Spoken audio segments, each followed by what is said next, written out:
Good morning everyone. बहुत अच्छा आप लोग पढ़ रहे हैं, शेयर कमेंट भी कर रहे हैं। थैंक यू सभी को। लाइक भी कर रहे हैं, सभी को थैंक यू। चलिए, हम कल आपको प्रश्न उत्तर लिखवाए थे, आज हम कुछ कठिन शब्द लिखवाएंगे आपको। इनको भी याद करना होगा। अगर कठिन शब्द आप नहीं याद करोगे तो शब्दों के अर्थ कैसे आपको पता चलेंगे। तो चलिए सारे बच्चे लिखिए। ठीक, शुरू करते हैं। लिखिए, मैत्री।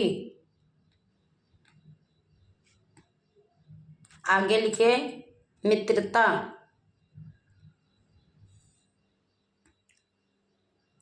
दूसरे पे लिखिए, संकेत। संकेत पे इशारा।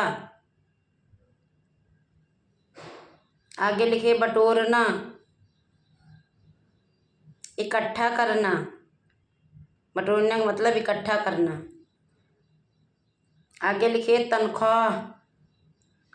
उसके आगे लिखिए, वेतन। संदेह। उसके आगे लिखिए, शक।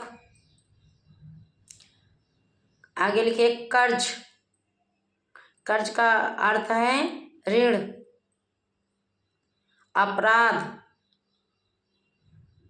जुर्म या कसूर। सौगंध, कसम, शपथ, कॉमा करके। कसम अलग, शपथ अलग।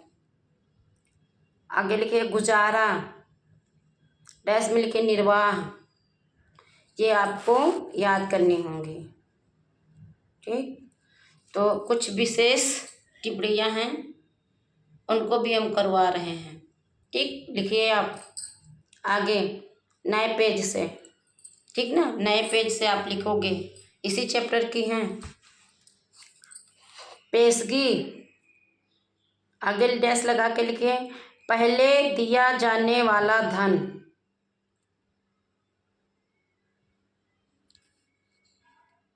साजिश। आगे लिखिए, मिली भगत, कौमा षड्यंत्र। आंखें खोलना,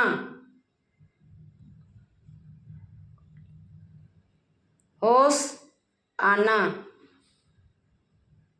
आगे लिखिए, आंखों से आग बरसना।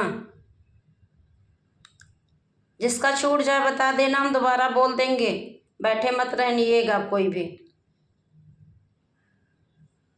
आगे लिखिए, लज्जित होना। आगे फिर है, आंखों में खून उतर आना। डैश लगा के लिखिए, बहुत क्रोध आना। रंग उड़ाना। आगे लिखिए, घबरा जाना।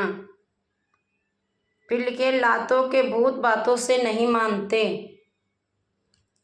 आगे इसी का लिखिए, दुष्ट व्यक्ति पर समझाने बुझाने का प्रभाव नहीं पड़ता। फिर है, आंखें भर आना। आप लिखिए, आंखों में आंसू आ जाना, दया आ जाना। ठीक, अब इसमें जो भी प्रश्न बाकी रह गए हैं, अपने मन से आप बना करके उनके उत्तर लिखेंगे। ठीक ना। हाँ, होमवर्क में जितने प्रश्न रह गए हैं, और जिसको समझ में नहीं आए पूछ लेना। ये नहीं कि बस हमने कह दिया और आपने यस बोल दिया और फिर आप करें ना, ये तो गलती आपकी होगी ना।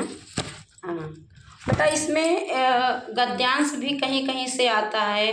पूरे पैराग्रामर से दो एक गद्यांश दे देते हैं, और उसमें लिखा होता है कि गद्यांश, इस गद्यांश को ध्यान पूर्वक पढ़िए और नीचे लिखे प्रश्नों के उत्तर दीजिए।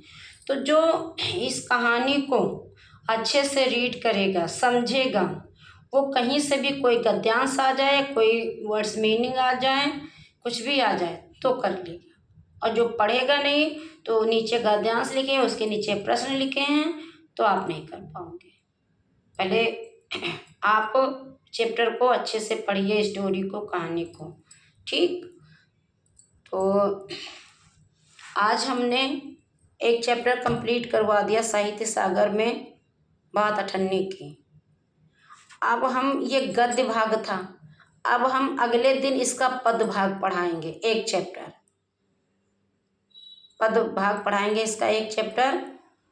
अभी ये गद्य का था, अब पद का पढ़ाएंगे अगले दिन। और कल तो आप एकांकी संचय पढ़ेंगे, ठीक ना, क्योंकि एकांकी संचय में कहानियों के जो वो बहुत बड़े बड़े होते हैं पैराग्राफ, तो उसको भी फिनिश करना है। ठीक है, थैंक यू क्लास। खुश रहिए, खूब पानी पीजिए, गर्मी चल रही है ना, इसलिए।